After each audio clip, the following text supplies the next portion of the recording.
आज हम गीता के स्वाध्याय के अंतर्गत 17वें अध्याय का प्रारंभ करेंगे और कल 30 अप्रैल महीने का अंतिम दिवस है, तो 18वां अध्याय कल हम समाप्त करेंगे। तो इस प्रकार से गीता के 18 अध्याय आपको 15 तारीख से 30 तारीख तक प्राप्त हो गए। पहली अप्रैल से हम पतंजलि अष्टांग योग का प्रारंभ करेंगे। तो प्रत्येक दिन एक एक वीडियो आपको एक एक योग के ऊपर।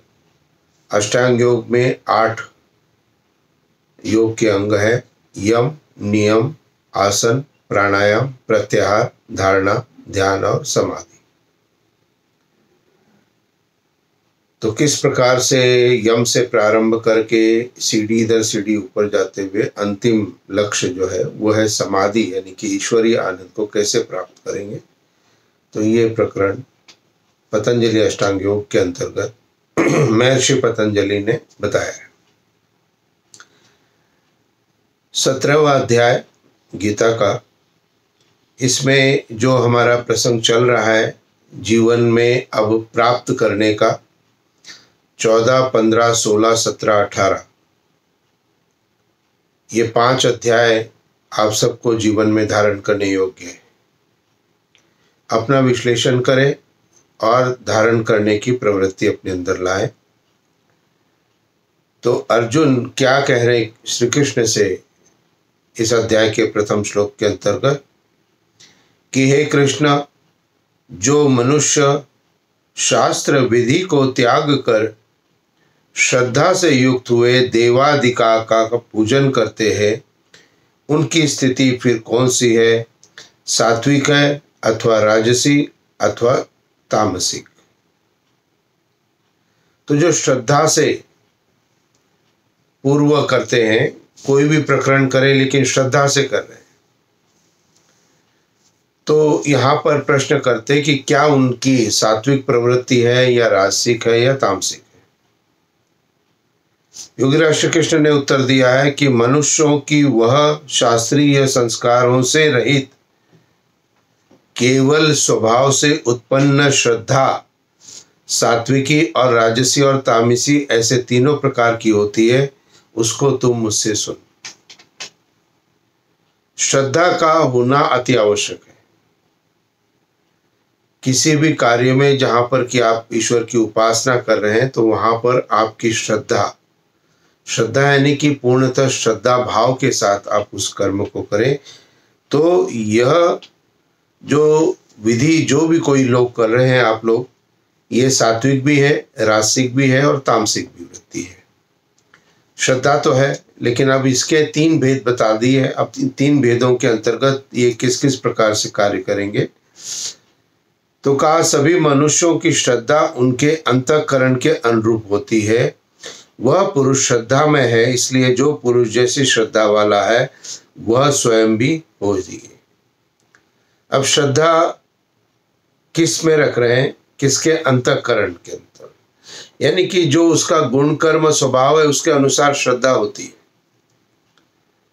तो निश्चित रूप से वो किस भाव से श्रद्धा कर रहा है, श्रद्धा का क्या भाव उसके अंदर है, ये महत्वपूर्ण है, उसको जानना जरूरी है।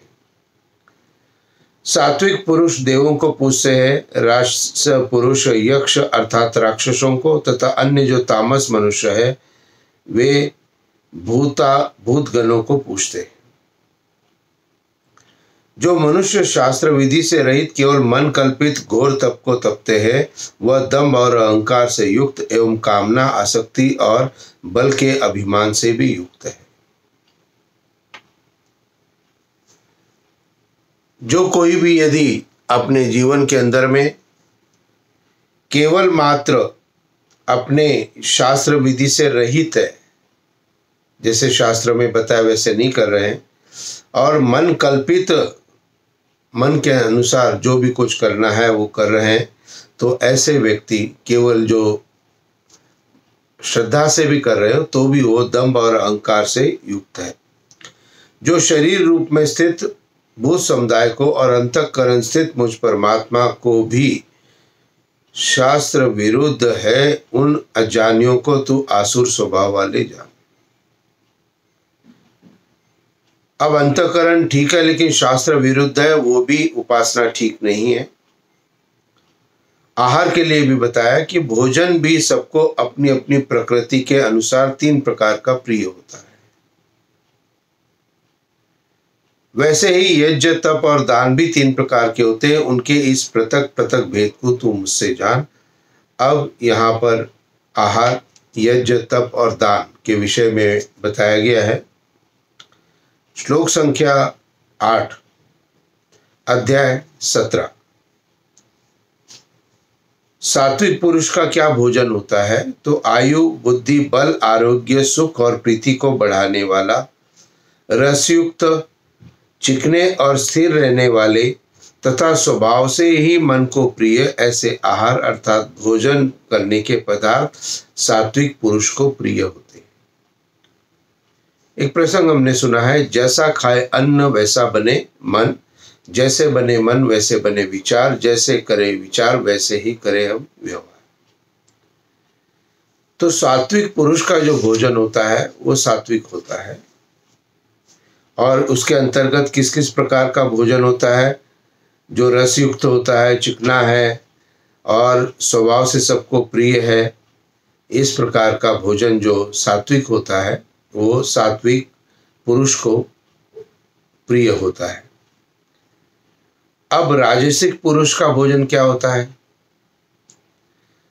जो कड़वा, खट्टा, लवण युक्त, बहुत गर्म, तीखे, रूखे, दाहकारक और दुख, चिंता और रोगों को उत्पन्न करने वाले आहार अर्थात भोजन करने के पदार्थ राजस पुरुष को प्राप्त होते हैं। जो राजस स्वभाव के थे है वो अधिकतर अपने अंदर उन भावों को चाहते हैं, अर्थात उनका भोजन भी उसी प्रकार का होता है जो कि अधिक, इसको कह सकते हैं मसाले युक्त, अधिक तेल युक्त, हाँ, और वो राजसी भोजन है। अब तामसिक पुरुष का भोजन क्या होता है? जो भोजन अधपका, रस रहित, दुर्गंध युक्त, बासी और उच्छिष्ट है तथा जो अपवित्र भी है, वह भोजन तामस पुरुष को प्रिय होता है। तो जो भोजन अधपका हो, रस से रहित हो, दुर्गंध युक्त हो, बासी हो और उच्छिष्ट, छोड़ा हुआ हो तथा जो अपवित्र भी है, वह भोजन तामस पुरुष को प्रिय होता है। तो तामसिक वृत्ति के यहाँ पर एक दिया बासी।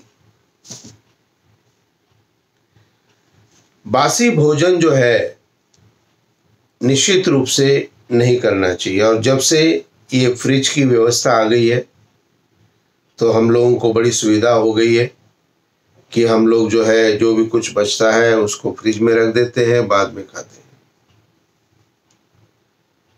मुझे अपने बचपन का प्रसंग याद आता है। मेरे पिताजी, उनकी मृत्यु जब मैं 20 वर्ष का था तब हो गई थी, लेकिन मेरे पिताजी कभी भी घर के अंदर बासी पदार्थ को खाने का निषेध कर रखा था उन्होंने। मुझे उन्होंने कभी भी बासी पदार्थ बचपन में खाने नहीं दिए। तो जब उनसे पूछते थे, चर्चा होती थी, तो उनका एक उत्तर जो आज भी मुझे स्मरण है, कहते हैं बासी खाना खाने से बुद्धि खराब हो जाती है। और बुद्धि खराब से शायद उनका तात्पर्य था कि जैसा खाने अन्न वैसा बने मन, और जैसे बने मन वैसे बने विचार। विचार जो बुद्धि में आएंगे वो आहार से युक्त आएंगे। तो जितना हम कर सकते हैं सुलभता से उतना हम करने का प्रयत्न करें। तो तीनों प्रकार की वृत्ति का भोजन है। तो यदि उपासना को उत्तम बनाना चाहते हो, सात्विक पुरुष के महत्व को रखना चाहते हो, सात्विकता अपने जीवन में लाना चाहते हो, तो सर्वप्रथम अन्न पर ध्यान देना प्रारंभ करना चाहिए। जो भी व्यक्ति अन्न पर अपना नियंत्रण कर सकता है, वह व्यक्ति अपनी इंद्रियों पर नियंत्रण कर सकता है। अन्न पर नियंत्रण अर्थात डायबिटीज है, मीठा आ गया सामने और मन बहुत कर रहा है, आग्रह भी बहुत किया जा रहा है, लेकिन मैंने खाया नहीं, तो समझ लीजिए उस पुरुष की सभी इंद्रियां उसके नियंत्रण में है। तो परिस्थिति उत्पन्न होने के बाद भी हमें अपनी इंद्रियों पे जो कंट्रोल प्राप्त करना है, वो कंट्रोल आवश्यक रूप से हम सबके अंदर होना चाहिए। तो यहाँ पर बताया गया है कि आपका जो भोजन है दैनिक का, ये भोजन भी आपकी उस वृत्ति को, जो कि सात्विक, राजसिक और मानसिक है, उसको बनाने, बढ़ाने, कम करने में अंदर बहुत अधिक कार्य करता है। तो यहाँ तीनों प्रकार की भोजन बता दिए हैं। हमें भी सात्विक भोजन की तरफ जाना चाहिए। तो गीता के 17वें अध्याय का जो 8वां श्लोक है, उसमें आप देख लें कि क्या है भोजन सात्विक, और उसी प्रकार का भोजन हम करने का प्रयत्न करें। अब सात्विक यज्ञ क्या है, राजसिक यज्ञ क्या है, तामसिक यज्ञ क्या है। अब यज्ञ के भी 3 प्रकार बताए। जहां पर भी हवन करते हैं, यज्ञ करते हैं, तो व्यक्ति बहुत खुश हो जाता है कि मैं तो यज्ञ करता हूं। एक परिवार में दैनिक यज्ञ के लिए मैं गया था, तो मैंने देखा कि दैनिक यज्ञ की प्रक्रिया में उनका बहुत छोटा सा चम्मच, बहुत छोटा सा घी के लिए बहुत छोटा चम्मच था, जिसमें मुश्किल से 5-6 बूंद घी आए, 8-10 बूंद आ जाए, बस इतना था।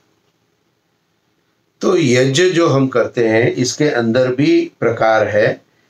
तो हमें सात्विक यज्ञ को अपने जीवन के अंदर डालना चाहिए। तो 3 प्रकार के यज्ञ कौन से हैं, ये गीता के 17वें अध्याय के अंतर्गत श्लोक संख्या 11, 12 और 13 में बताया गया है। सात्विक यज्ञ, श्लोक संख्या 11, अध्याय 7। जो शास्त्र विधि से नियत यज्ञ करना ही कर्तव्य है, इस प्रकार मन को समाधान करके फल न चाहने वाले पुरुषों द्वारा किया जाता है। पुरुषों द्वारा किया जाता है, यानी कि यहां पर करने वाले और कराने वाले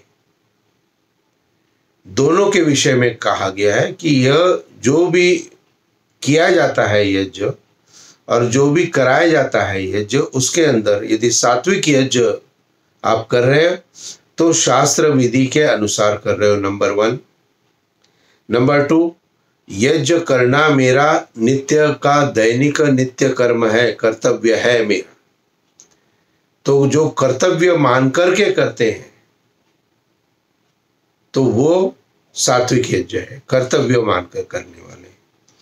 और मन को पूर्णतः समाधान करके, मन के अंदर में प्रसन्नता लाते हुए, मन के अंदर खुशी रखते हुए, मन को उस यज्ञ के अंदर समर्पित करते हुए। और चौथी बात बताई, फल न चाहने वाले, कि यज्ञ कर्म ही करना है, बस मेरा ये कर्तव्य है, उसको मैं फल से जोड़ नहीं रहा हूं।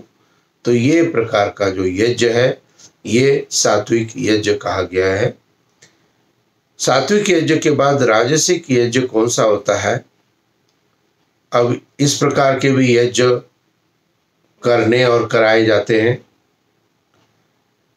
तो कहा कि हे अर्जुन, केवल दंभ आचरण के लिए अथवा फल को भी दृष्टि में रखकर जो यज्ञ किया जाता है, उस यज्ञ को तू राजस जान। दंभ यानी कि अपना अभिमान। कोई भी यज्ञ करते लेकिन अभिमान है उस यज्ञ का, यानी कि उसको प्रदर्शित करते हैं। कर्तव्य मानने में जो कर्तव्य हम दैनिक में करते हैं अपने लिए, उसको हम किसी को प्रदर्शित नहीं करते। लेकिन जहां पर हम इसको यज्ञ को कर्तव्य नहीं मान रहे हैं, तो उसको हम दूसरे पर भी प्रदर्शन करना प्रारंभ करते हैं। तो केवल अभिमान जब आ जाता है और फल को दृष्टि में रख करके कि भाई इसका हेतु ये है, इसको रख करके जो यज्ञ किया जाता है वह यज्ञ राजसिक कहा गया है। अब तामसिक यज्ञ भी है। आश्चर्य होता है पढ़ करके गीता के अंदर ये विश्लेषण, और ये प्रकार के जो भी विश्लेषण दिए गए हैं ये हमें इन प्रैक्टिकल व्यवस्था में दिखाई देते हैं। तो तामसिक यज्ञ कौन सा है? शास्त्र विधि से हीन। शास्त्र विधि से हीन यज्ञ कर रहे हैं कि यज्ञ तो कर रहे हैं, अग्नि भी प्रज्वलित कर दी, मंत्र शुद्ध नहीं बोल रहे हैं। एक तो ये गलती, मंत्र को अशुद्ध बोलना या मंत्र को पूर्ण न बोलना या विधि विधान से नहीं करना। तो जो तामसिक यज्ञ कैसा होता है? जो शास्त्र की विधि के अनुसार सिद्ध नहीं होता है। तो शास्त्र विधि से जो हीन है, अन्नदान से रहित, सामग्री के अंदर अन्न हम डालते हैं, अन्न का दान यानी कि समर्पण करते हैं, और जो भोजन हमने पकाया उसको हम दूसरे को भी खिलाते हैं, अन्न का दान करते हैं। अन्न दान से रहित जो होता है, जो नहीं करते हैं इस बात को, वो तामसिक होता है। जो करते हैं वो तो सात्विक में आ गए। तो जो अन्न दान से रहित होता है वो तामसिक यज्ञ कहलाता है। बिना मंत्रों के और बिना दक्षिणा के और बिना श्रद्धा के किए जाने वाले यज्ञ को तामस यज्ञ कहा गया है। तो ये 3 प्रकार के यज्ञों का विश्लेषण यहाँ पर दिया गया है। तो हमारे जीवन के अंदर में हमें किस प्रकार से 3 प्रकार के भोजन हमें करने हैं और 3 प्रकार की प्रवृत्ति हमारी होती है, वैसे 3 प्रकार का भोजन होता है। जैसे 3 प्रकार की प्रवृत्ति और भोजन था, वैसे 3 प्रकार के यज्ञ भी थे। तो प्रवृत्ति, भोजन और यज्ञ के बाद अब 3 प्रकार के तप कहा गया है।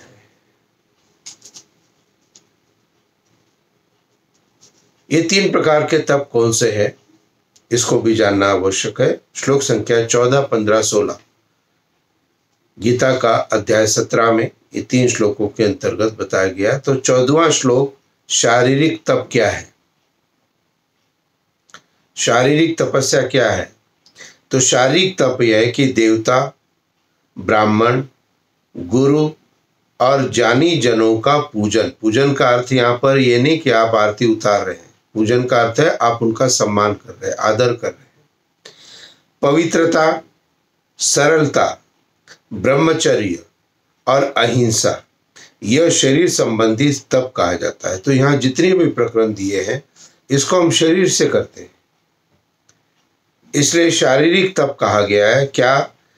देवता, ब्राह्मण, गुरु और ज्ञानी जनों का पूजन, सम्मान, हम सत्कार हम शरीर से करते हैं। तो ये शारीरिक तप के अंदर पवित्रता, शरीर शुद्ध रखना, सरलता हो, ब्रह्मचर्य हो और अहिंसा हो। यहाँ पर गुरु का पूजन, ये बात थोड़ा सा ध्यान देने योग्य है। जब भी गुरु पूर्णिमा आती है बहुत दुख होता है, खेद होता है कि बहुत सारी जगह पर एक तथाकथित गुरु बड़े ऊंचे सिंहासन पर बैठते हैं या खड़े होते हैं और बहुत सारी औरतें, महिलाएं थाली लेकर के और उनका पूजन करती हैं। शास्त्र के अनुसार, चाहे वो गीता हो, चाहे वेद हो, चाहे उपनिषद हो, शास्त्र के अनुसार पूजा शब्द का अर्थ ये नहीं है, पूजन शब्द का अर्थ ये नहीं कि थाली आपने घुमानी है। पूजन शब्द का अर्थ है कि सम्मान करना है। सम्मान क्या है? गुरु का सम्मान क्या है? ज्ञानी कोई व्यक्ति है, उसका सम्मान क्या है?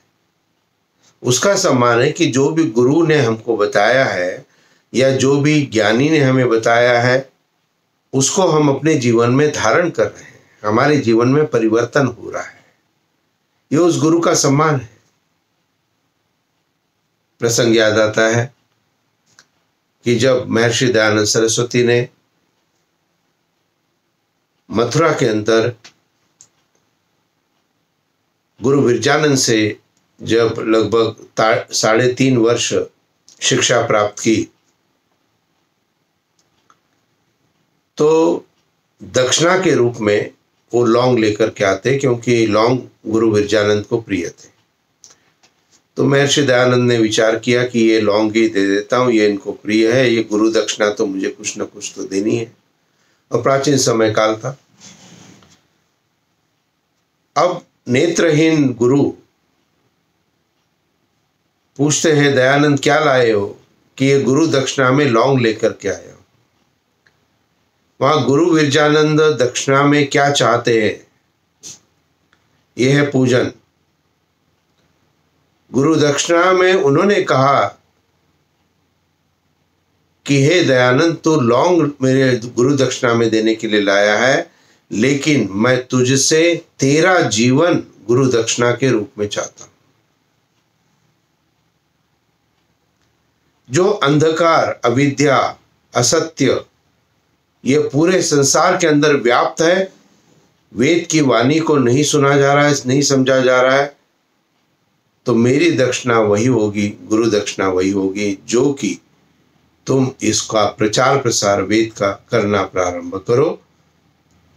और निश्चित रूप से महर्षि दयानंद सरस्वती ने अपने उस गुरु दक्षिणा के दिए गए वचन को अपने जीवन में पूरा निभाया और अपने स्वयं की मुक्ति के लिए प्रार्थना नहीं की, प्रयत्न नहीं करके जन समुदाय को उन्नत करने के लिए उन्होंने प्रयत्न किया। तो गुरु का जो पूजन है वो निश्चित रूप से हमें ये ध्यान रखना है कि गुरु कैसे है। अधिकतर गुरु आज इस समय में जेल के अंदर में है। आपने अनेकों वर्ष अपने जीवन के उन गुरुओं को दिए हैं। निश्चित रूप से वेद या सबसे बड़ा जो गुरु हमारा है, शास्त्र के अनुसार बता रहा हूं, वो हमारा गुरु है परमपिता परमात्मा, ईश्वर है। ईश्वर की जो भी वाणी है, ईश्वर जो भी हमें बताना चाहता है वो वेदों के माध्यम से बता दिया। और वेदों के अधिक सरलता से प्राप्त करने के लिए उपनिषद, दर्शन, गीता आदि ग्रंथ हमारे जीवन में हमें प्राप्त है।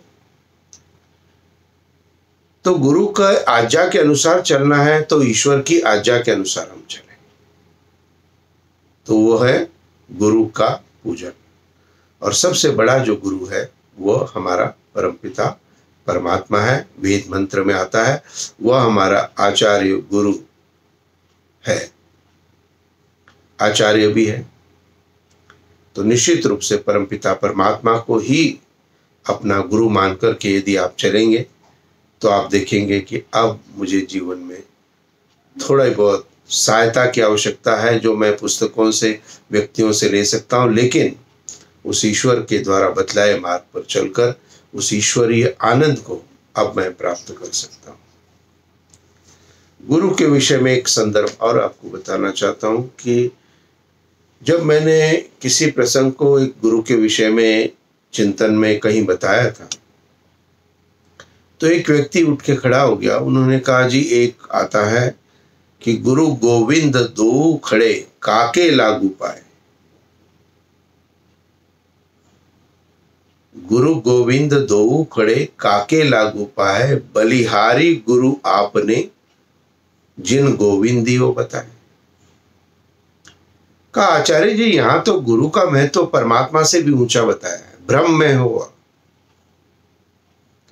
परमात्मा से ऊंचा कोई भी व्यक्ति नहीं हो सकता है, इस बात को ध्यान रखो। और व्यक्ति पूजा के अंदर हमें नहीं जाना है। और जहाँ पर व्यक्ति पूजा के अंदर में हमारा ये जाता है तो हम विचार इस बात से आता है कि परमात्मा से भी ऊंचा स्थान दिया गया है। ऐसा नहीं है। परमात्मा से बड़ा कोई हो सकता है क्या? थोड़ा आप भी विचार करें। तो परमात्मा से, ईश्वर से बड़ा कोई नहीं है। लेकिन यहाँ इस दोहे को जब बताते हैं लोग मुझे, तो मैं उनको ही प्रश्न करता हूं, भाई दोहा तुमने ठीक से पढ़ा नहीं, सुना नहीं, समझा नहीं। यहां कहा है कि बलिहारी गुरु आपने जिन गोविंदियो बताए, जिसने मुझे ईश्वर का साक्षात किया है,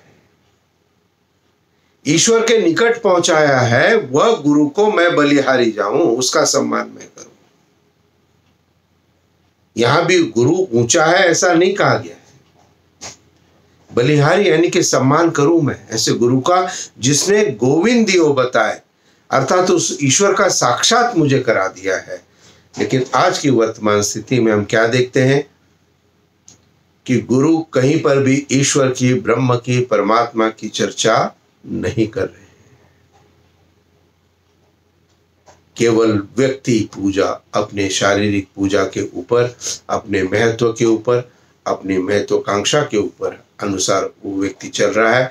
तो यहाँ पर ये कहा गया है कि शारीरिक तप के अंतर्गत हम जो है अपने गुरुजनों का भी पूजन यानी कि उनका भी सम्मान हम करें, जो कि शास्त्र विधि के अनुसार हमें परमात्मा के मार्ग पर चला रहे हैं।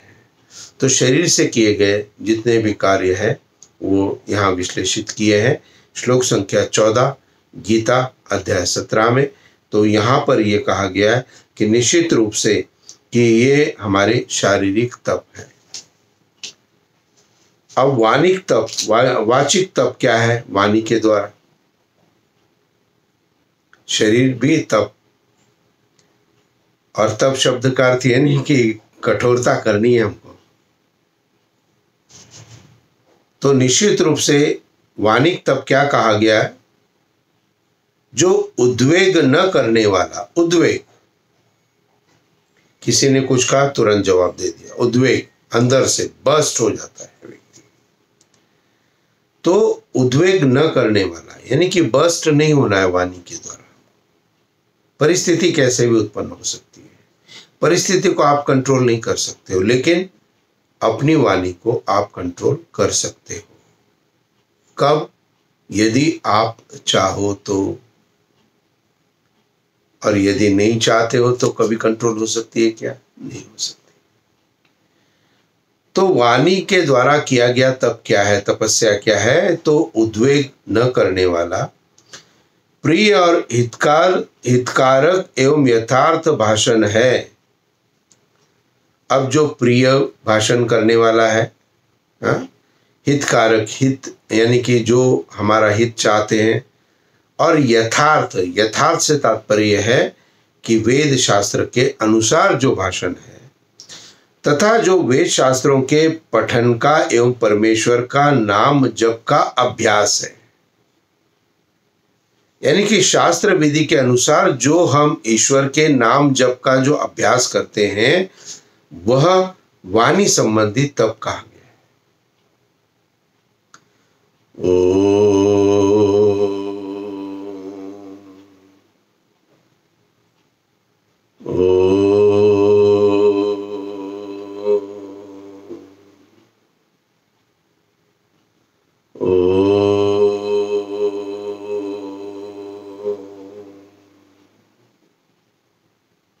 ये क्या है?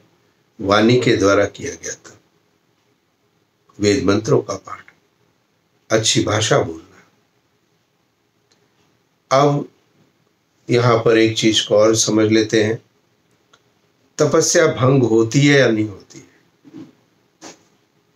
अब वाणी का तप तो आपने किया, सुबह उठ करके आधा घंटा ओम का जप किया, गायत्री मंत्र का पाठ किया, वैदिक संध्या की, वेद मंत्रों का पाठ किया, और उसके 1 घंटे बाद घर में, परिवार में, सामाजिक व्यवस्था में किसी के ऊपर टेलीफोन पे कोई बात हुई और वहां पे गुस्सा करना प्रारंभ कर दिया, अब शब्दों का प्रयोग करना प्रारंभ कर दिया। तो जो तपस्या की थी आपने, वो तपस्या क्या हो गई? क्या हो गई? भंग हो गई। तो हम तो बहुत खुश हो रहे हैं कि हम तो तपस्या कर रहे हैं, हम ओम का जप कर रहे हैं, लेकिन ध्यान रखो उसको तपस्या को भंग भी कर रहे हो। तो वाणी के द्वारा आपकी जो भी तपस्या है उसको भंग नहीं करना है। और वाणी को अग्नि कहा गया है। It is a fire. Fire क्या करती है? फायर आपको लाभ प्रदान करती है, लेकिन कब? जब आप उस फायर का, अग्नि का संतुलन में, कंट्रोल में आप उसका उपयोग करते हैं। भोजन पकाते हैं, कंट्रोल फायर है। यज्ञ करते हैं, कंट्रोल फायर है, अग्नि है। तो उसमें हम जो है लाभ प्राप्त करते हैं। और अनकंट्रोल्ड अग्नि, आग लग गई, अब यहां भी आग प्राप्त है ना हमको, लेकिन आग लग गई जो कंट्रोल में नहीं आ रही, नुकसान हो रहा है, तो ये दुख को प्राप्त करेगी। तो जिस प्रकार से अग्नि का उपयोग आप करते हो, और जो ऐसे अग्नि का प्रयोग आप चाहते हो, आप नहीं चाहते हो कि ये अग्नि अनियंत्रित हो जाए जिससे मैं दुख प्राप्त करूं, उसी प्रकार से आप अपनी वाणी की अग्नि को भी अनियंत्रित नहीं होने देना है। इसको अनियंत्रित नहीं होने देना है और विचार करना है कि ये अनियंत्रित नहीं हो किसी भी प्रकार से। तो वाचिक तप यहां पर कहा गया है। और तीसरा कहा गया है मानसिक तप। मानसिक तप क्या है? मन की प्रसन्नता। मन की हमेशा प्रसन्नता है, शांत भाव, हर परिस्थिति के अंदर भगवान चिंतन करने का स्वभाव। कहा? मन के अंदर। स्वभाव, स्वभाव यानी कि आदत। अब प्रभु भक्ति का जो चिंतन है, तो बहुत से लोग मुझे कहते हैं आचार्य जी हम गायत्री मंत्र काम करते हुए बोलते जाते, उचित है। तो ये स्वभाव भी हमारा भगवान चिंतन का हो। मन का निग्रह, निग्रह करते कंट्रोल, मन को कंट्रोल करना है। मन को कंट्रोल और अंतःकरण के भावों की भलीभांति पवित्रता। अंतःकरण यानी कि मन, बुद्धि, चित्त और अहंकार, इसके अंदर प्योरिटी यानी अंदर भी पवित्रता है। इस प्रकार यह मन संबंधी तप कहा जाता है। भोजन शुद्ध करो, उसके पश्चात अपनी वाणी के ऊपर नियंत्रण करना प्रारंभ करो, उसके बाद अपने मन के विकारों को दूर करना प्रारंभ करो। तो ये तीनों प्रकार के तप गीता के 17वें अध्याय के अंदर बताए गए हैं। बहुत उत्तम है। तो मन, वाणी और शरीर तीनों से उत्तमता हमारी होनी चाहिए। तो फल को न चाहने वाले योगी पुरुषों द्वारा परम श्रद्धा से किए हुए उस पूर्वोक्त यानी मन, वाणी और शरीर तीन प्रकार के तप को सात्विक कहते हैं। इसको सात्विक कहते हैं। सात्विक तप कौन सा हो गया? जो कि भोजन और अपनी इंद्रियां और यज्ञ आदि, इन सभी के अंदर सात्विकता रखते हैं। निश्चित रूप से मन, वाणी, शरीर में वो सात्विक तप कर रहे हैं। राजसिक तप कौन सा है? तो जो तप सत्कार, मान और पूजा के लिए तथा अन्य किसी स्वार्थ के लिए भी स्वभाव से या पाखंड से किया जाता है, वह अनिश्चित एवं क्षणिक फल वाला वह राजस कहा गया है। अब जो भी तप सत्कार, मान, सम्मान के लिए किया जाता है, स्वार्थ के लिए भी किया जाता है और पाखंड के लिए भी किया जाता है, तो वहां पे वो उस तप को राजस कहा गया है। और तामस तप कौन सा है? कि जो तप मूढ़ता पूर्वक, हट से यानी कि अपनी जिद्द से गलत चीजों को अपनाना है, मन, वाणी और शरीर पीड़ा के सहित, मन में भी पीड़ा है, वाणी में भी है, शरीर में भी पीड़ा है, उसके सहित तप कर रहा है और दूसरे का अनिष्ट करने के लिए किया जाता है, वह तप जो है तामसिक तप कहा गया है। तो तीन प्रकार के तप भी बताए गए हैं। तो हमें सत्व रज तम जो तीन थे, इसकी विस्तृत व्याख्या जो 14वें अध्याय में हमने पढ़ी थी, वही कनेक्टेड आगे चल रहा है कि सत्व रज तम को तीन जो अवस्थाएं हैं व्यक्ति की, इनके अंदर क्या क्या चीज़ों के अंदर हमें किस प्रकार से जीवन का निर्माण करना है। और इसीलिए मैं ये कहता हूँ कि गीता के 14, 15, 16, 17 और 18 अध्याय आपके लिए एक प्रैक्टिकल है। उस प्रैक्टिकल को करना प्रारंभ करो और विशिष्ट ज्ञान विज्ञान प्राप्त करने का प्रयत्न करें। दान देना ही कर्तव्य है, ऐसे भाव से जो दान देश काल और पात्र के प्राप्त होने पर उपकार न करने वाले प्रति दिया जाता है, वह दान सात्विक कहा गया है। दान के अंदर भी तीन बातें कहा गया कि दान देना है और देश काल परिस्थिति के अनुसार, और कोई आपका उपकार कर रहा है या नहीं कर रहा है फिर भी आप दे रहे हो, तो ये दान सात्विक कहा गया है। दूसरा दान है राजस दान, जो दान क्लेश पूर्वक, क्लेश यानी कि दुखी मन से और प्रति उपकार के प्रयोजन से, किसी ने उपकार किया अब हम जो दे रहे हैं और फल को दृष्टि में रखकर दिया जाता है, वह दान जो है राजस कहा गया है। और जो दान बिना सत्कार के अथवा तिरस्कार पूर्वक आरोग्य देश काल में और कुपात्र के लिए दिया जाता है, वह दान तामस कहा गया है। तो तामस वृत्ति भी हमारे अंदर हो सकती है, तामसिक वृत्ति भी हमारे अंदर हो सकती है, जिसके द्वारा हम दान तामस कर रहे हैं। तो कुपात्र को जैसे दान देना है, तो निश्चित रूप से ये तीन प्रकार के दान की भी व्यवस्था बताई है। तो सुपात्र को ही दान देना है, उसका चिंतन यहाँ पर करना है।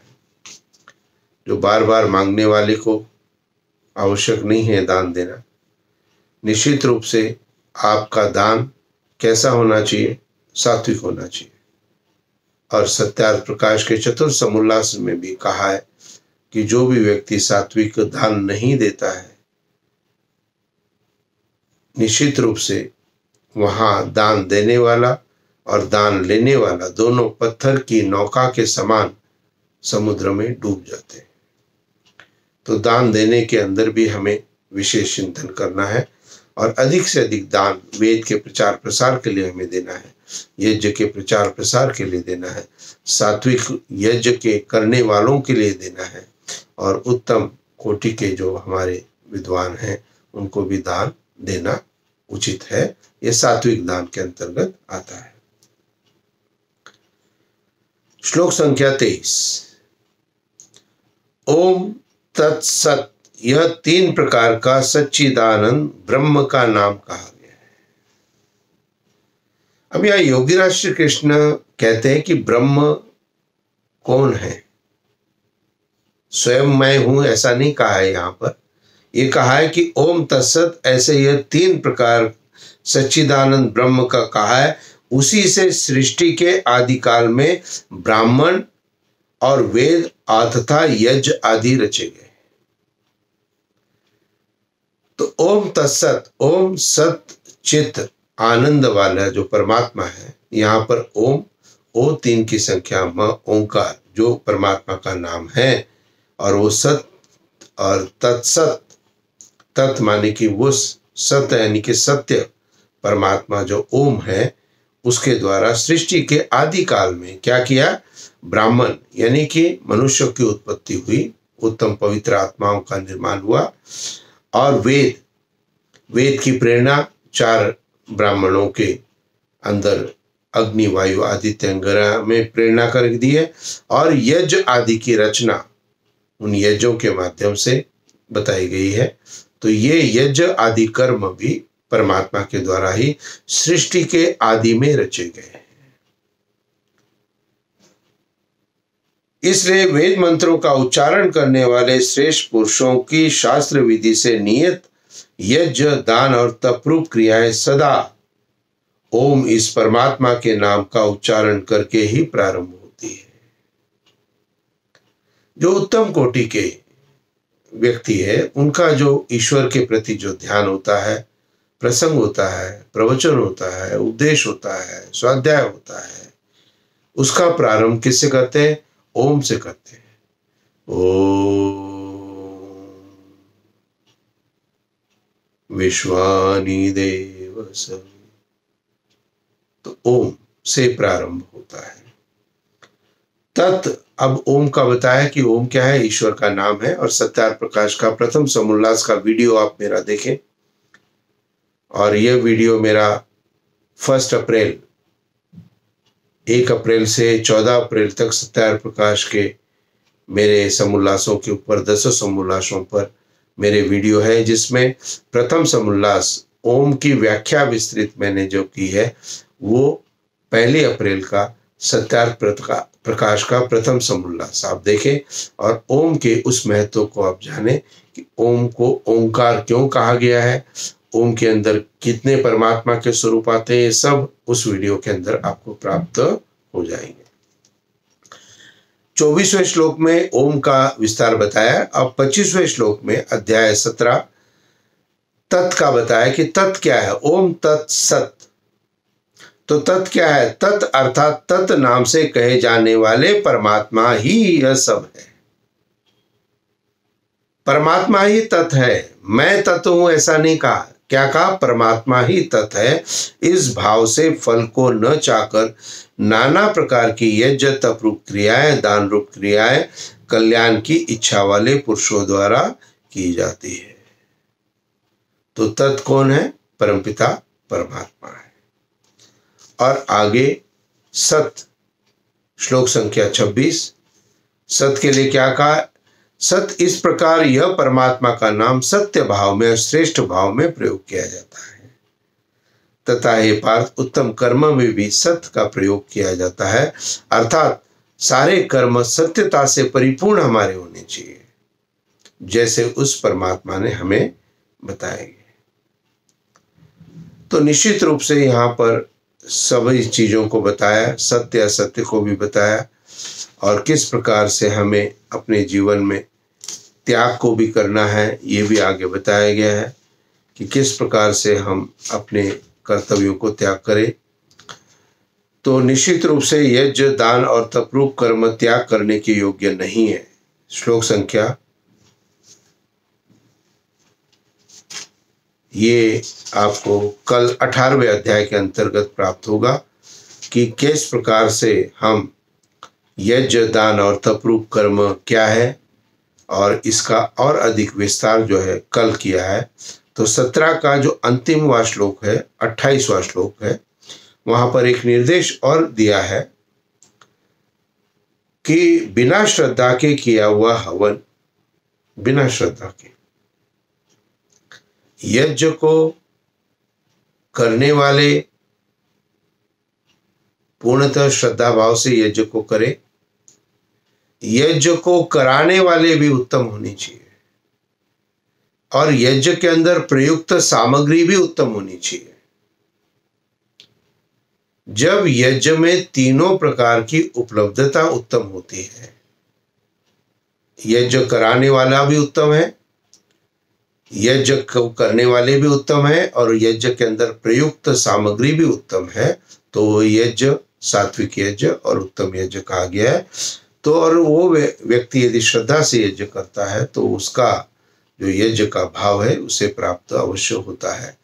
लेकिन बिना श्रद्धा के किया हुआ हवन, दिया हुआ दान, जो बिना श्रद्धा के दिया हुआ दान तथा तपा हुआ तप और जो कुछ भी किया हुआ शुभ कर्म है वह समस्त असत इस प्रकार कहा जाता है।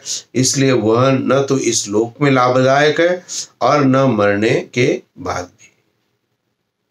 तो यहाँ पे श्रद्धा हमें आवश्यक बताई है कि जो यज्ञ, तप और दान के अंदर में हमारी श्रद्धा होनी चाहिए, प्रसन्नता होनी चाहिए हमें, तो इनसे हमें जीवन में अनेकों लाभ प्राप्त होंगे।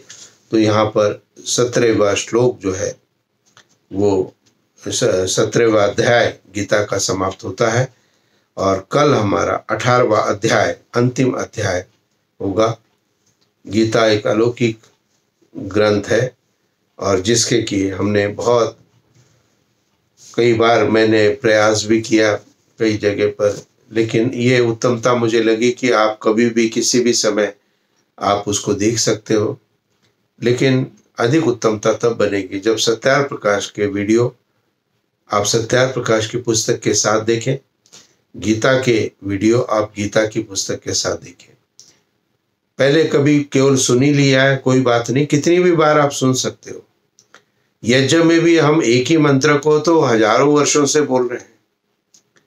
विश्वानी देव मंत्र हम हजारों वर्षों से बोल रहे हैं। 11 गायत्री मंत्र तो बार बार यदि आप सुनते हो, बार बार आप ध्यान करते हो, तो बार बार उसकी तरफ चिंतन करते हो, तो जितना आप बार बार प्रयत्न करोगे इनको सुनने का, उतना ही अधिक लाभ आपको प्राप्त होता रहेगा। और सबसे उत्तम तरीका मैंने बताया कि सुबह सुबह टीवी के ऊपर इसको लगा दो, धीमी आवाज रखो और एक वातावरण में वो शब्द को प्रवाहित होने दो। तो सुबह और शाम जैसे आपकी व्यवस्था बने, इसको इस परिवार में ऊपर जागृति आवश्यक रूप से करें। जिन लोगों ने सब्सक्राइब किया है मुझे, मैं उनके लिए कुछ विशेष प्रयत्न बाद में करना चाहूँगा, जिसको मैं बाद में बताऊँगा।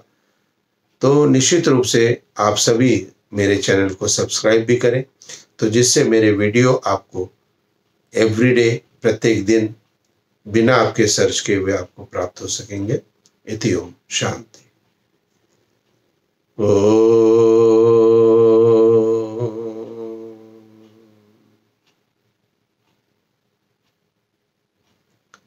शांति शांति शांति।